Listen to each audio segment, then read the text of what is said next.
They say a house remembers everything, every argument that echoed off its walls, every silence that filled its hallways, every lie that was ever whispered in its rooms. I didn't believe that until the summer. I moved into my mother-in-law's house, and the house started whispering back.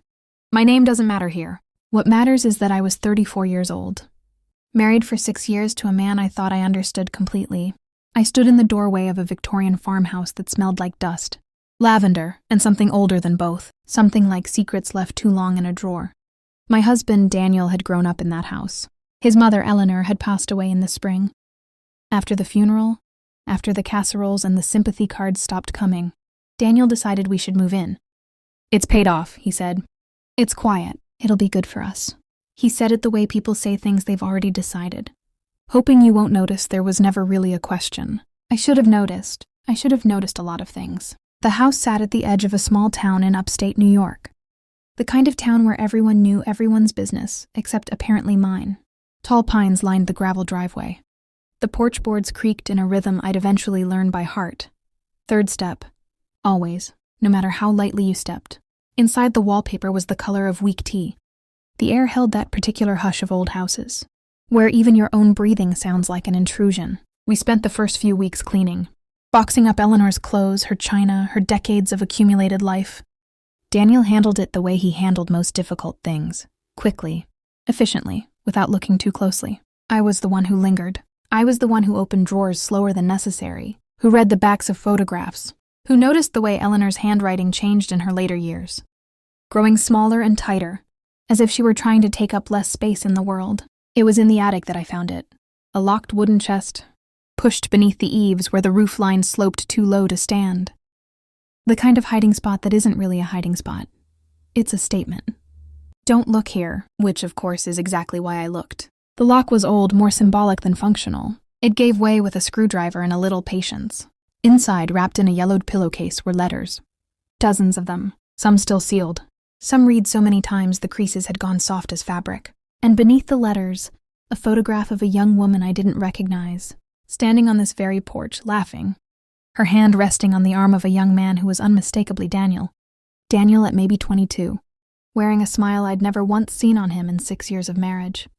I told myself there were 100 explanations. An old girlfriend, a cousin, a friend from college. I told myself this the way you tell yourself the noise. Downstairs is just the house settling, even as you reach for something heavy to hold. I started reading the letters that night. After Daniel had fallen asleep beside me, his breathing slow and untroubled. A man with nothing on his conscience, or a man who had simply gotten very good at sleeping with one. The letters were from a woman named Vivian, and as I read, sitting on the attic floor with a flashlight because I didn't dare turn on the light, I understood that Vivian was not an old girlfriend. Vivian was Daniel's wife, his first wife. The letters spanned almost a decade. The earliest ones warm, even joyful, written in the loose, looping hand of a woman deeply in love. She wrote about the house, about Eleanor, about a wedding I had never heard mentioned. Not once, not in 6 years. But somewhere in the middle of the stack, the tone shifted. The handwriting grew smaller, the sentences shorter, sharper, like something being rationed. You promised this would be temporary. You promised I could see him. It has been 4 years, Eleanor. 4 years and you still tell me to wait. I sat very still in that attic, the flashlight trembling slightly in my hand. I understood that Eleanor, the letters weren't written to Daniel at all. They were written to his mother. By morning I hadn't slept. I made coffee out of habit rather than desire. I watched Daniel come down the stairs in his robe, yawning, utterly ordinary, and I thought, I am looking at a stranger wearing my husband's face. I didn't confront him right away. I told myself I needed to understand first, that accusations without evidence would only let him explain. His way around the truth, the way he explained. His way around everything. So I did something I'm not proud of. I went looking for Vivian. It didn't take long. This was a small town, and small towns keep their secrets in plain sight if you know which door to knock on. Vivian Reyes, she'd taken back her maiden name at some point, lived 20 minutes away. In a modest house with a garden that suggested someone who had learned, slowly and deliberately, how to build a life out of very little. She was maybe 40 now, tired around the eyes in a way that spoke of years, not days. When I told her my name, she went very pale. And then, strangely, she didn't look surprised. She looked relieved. The way you look when a weight you've carried alone finally has somewhere else to sit. We sat in her kitchen, She made tea neither of us drank, and she told me everything. She and Daniel had married young, 23 and 24, against Eleanor's wishes. Eleanor had never approved of Vivian, had never believed she was right. For the family's reputation in a town where reputation was currency, when the marriage began to strain under the weight of Eleanor's constant interference, Daniel had done what he always did when things became difficult. He left. Not divorced, left, took a job 3 states away and simply stopped coming home, leaving Vivian in a legal and emotional limbo that Eleanor was more than willing to manage on his behalf.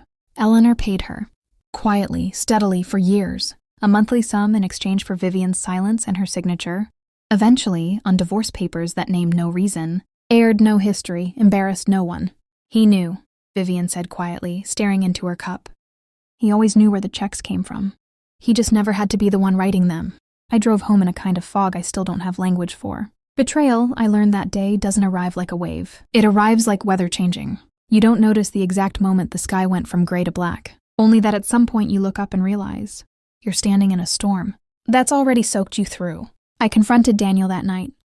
The letters spread across our kitchen table, like evidence in a trial only I had known was happening. I watched something in his face collapse. Not guilt exactly, something closer to relief. The particular relief of a man who has spent years afraid of a conversation and finally doesn't have to be afraid of it anymore, because it's already happening, already out of his hands. He didn't deny it.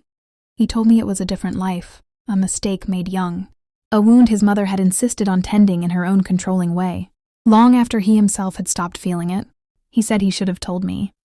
He said a lot of things people say when the truth has already done its damage and words are just cleanup.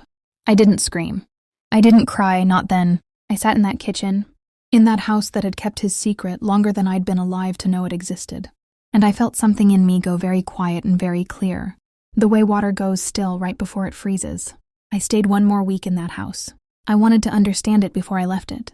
Not forgive it, just understand it. I walked its rooms the way you walk through a museum of someone else's grief. Eleanor's grief, maybe, more than anyone's. A mother so terrified of her family's name, being tarnished that she spent a decade quietly financing her. Son's cowardice instead of ever once asking him to be braver. I found out before I left that Eleanor had left the house to Daniel and me jointly. I signed my half over to him without a fight. I didn't want the house. I understood by then that it had never really been a home. It had been a vault, built specifically for keeping things buried. I think about Vivian sometimes. I sent her a letter of my own eventually. Not to reconcile anything, there was nothing between us to reconcile. But because I understood something, now that I hadn't before I opened that chest in the attic. We had both loved a man who preferred inheritance to honesty, who let his mother's money speak for him, because his own voice never learned how to say hard things out loud. People ask me sometimes if I regret finding those letters, if ignorance might have made for an easier life, and I tell them the truth, which is this.